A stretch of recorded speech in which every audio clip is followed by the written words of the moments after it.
ஸ்ரீமதே ராமானுஜாய நமஹா. ஸ்ரீ வடக்கு திருவீதி பிள்ளை.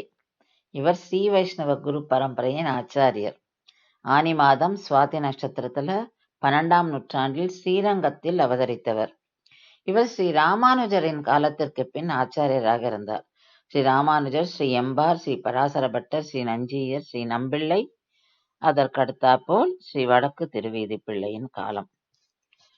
இவர் திருவாய்மொழிக்கு எழுதிய உரை, அதை வச்சுதான் நமக்கு நம்மாழ்வாருடைய திருவாய்மொழி பத்தியே நிறைய தெரியறது அப்படின்னு சொல்லி பெரியவர்கள்லாம் சொல்றார்.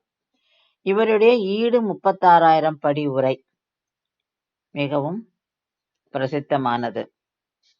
இவர் நம்பிள்ளையோட காலசபத்தை கேட்டு அந்த ஈடு 30,000 படி உரையை எழுதினாராம். இவரை பற்றி ஸ்ரீ மணவாள மாமணிகள் உபதேச ரத்ன மாலையில சொல்வது, தெள்ளியதா நம்பிள்ளை செப்பு நெறி தன்னை வள்ளல் வடக்கு திருவீதி பிள்ளை இந்த நாடறிய மாறன் மறைபொருளை நன்குரைத்தது ஈடு 36,000. ஸ்ரீ வடக்கு திருவீதி பிள்ளையுடைய புத்திரர்கள் தான் பிள்ளை லோகாச்சாரியரும் அழகிய மணவாள பெருமாள் நாயனாரும்.